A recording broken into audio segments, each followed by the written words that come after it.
Creepy last words before dying part 2. Here is the second part of the creepy last words before dying. We always ask how it will be in our last days or what we will see on the other side.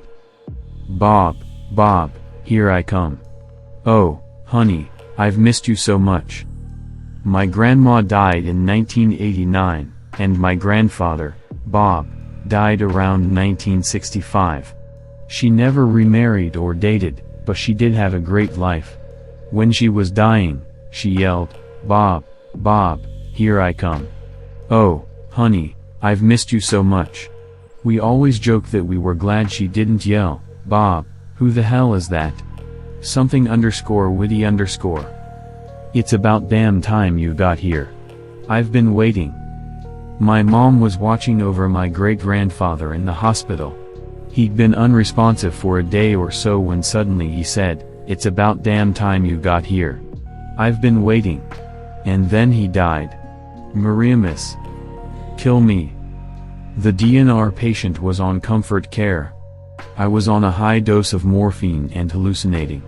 She would alternate between grasping for things that were not there and trying to climb out of bed. She was too unsteady to walk, so my job was to sit in the room and make sure she was safe. She tried to get up, and I went to ask her what she needed. She grabbed my arm, pulled me down towards her face, and said, very angrily, kill me. That one fucked with me for a while. Kali. Sorry. The old gray mare ain't what she used to be. I checked in on a patient before the end of my shift, and she was in good spirits. She had been joking with me the whole time. Her condition was tenuous, new trot, but she had been positive throughout. I asked how she was doing, and she replied by singing, the old gray mare ain't what she used to be, and wishing me a good night. I came in the next morning, and she had coded and died overnight. Bill's here, love, I've got to go. I've commented on this somewhere before, but it stayed with me. I'm an RN, and while I was a student, I was caring for a lady who had end-stage renal failure, had a NER, and was shutting down. We were having a little chat. Well, I was chatting away while helping her put on some lotion when she stopped, looked over my shoulder, and said, Bill's here, love, I've got to go, and swiftly stopped breathing. Read her old notes, and Bill was her deceased husband. Jess Vandepants. Don't tell me she's dead. Where is she? I worked a bank shift in Onda a few months ago. A young man was in a horrible car crash. His face was covered in blood and he had a compound fracture of his clavicle. Conscious, he was screaming, don't tell me she's dead. Where is she? Before succumbing to his injuries an hour later. His girlfriend had died instantly in the crash. Sacrilegious _SK. Something's going to happen. I'm a hospital chaplain. When I was a CPE intern, a greenhorn, I went to see a patient in the ICU who had 10 to 12 oranges on her table. We talked about oranges for about 20 minutes, and then she said, something's going to happen. I went to check on her the next day, and the nurse mentioned that she passed the previous night. I asked if anyone else talked with her, and she said no. So, the last conversation she had was about oranges with me. I kind of wish we talked about something else. However, the nurse said that was a worthy conversation that the patient wanted to talk about. It made me feel better. Clendog 14. There are actual angels who keep coming into my room. This afternoon, my wife and I were just remembering an amazing friend of mine, Kevin, who died a little more than 18 years ago.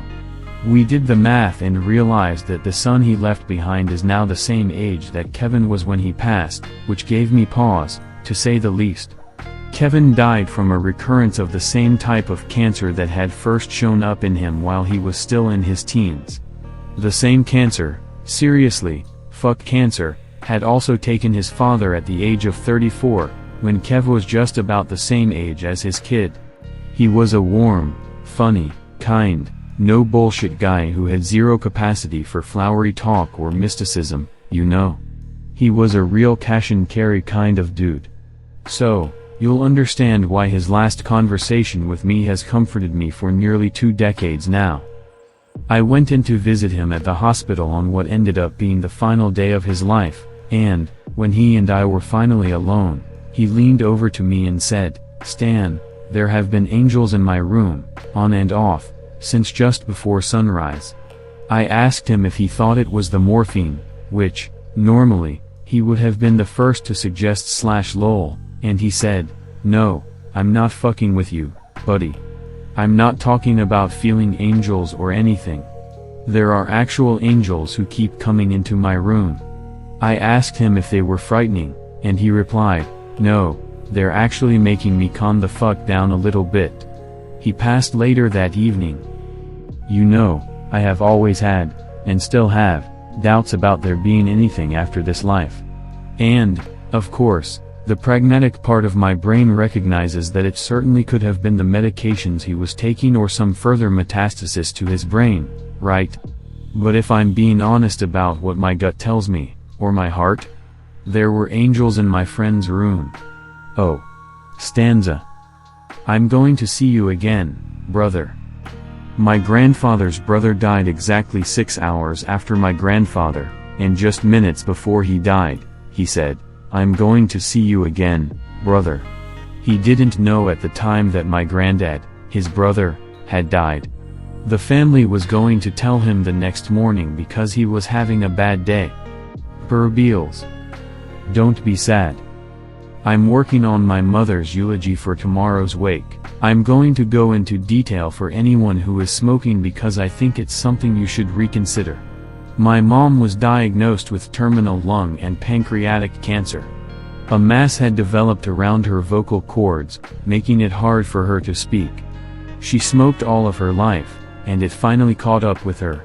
It attacked her quickly. From the time she was diagnosed to the time she passed away, it was less than 2 weeks. First she lost her voice, then she had difficulty breathing, became weak, couldn't walk too far, could only walk a little, then nothing at all, and had trouble eating. The night she died, I let her smoke her cigarette. The doctor said it didn't matter anymore, and my sister and I took mom into her bed, and I knew, as did my sister, it was the last time. We spent a few hours with her, holding her, and I got up, lost it a bit, and my mom said, "Don't be sad," loudly with all her might. I was fortunate to be with my mother at that time. She was due to have hospice that Monday, but she did not make it. Lung cancer kills quickly. I hope none of you have to deal with that. Consider it your next cigarette, it's just a matter of time. Well, enough preaching. Navigant. Are you going to bury me today? I'm not a medical professional, but my dad was dying at home and had been pretty out of it for a few days. The few times he was conscious, he would talk about all the people in his room and that they were climbing the walls, staring at him from under the bed, generally crazy shit. The last thing he said before the end was to my sister, "Are you going to bury me today?" We totally messed all of us up. He died the next day. Fuzz_Buster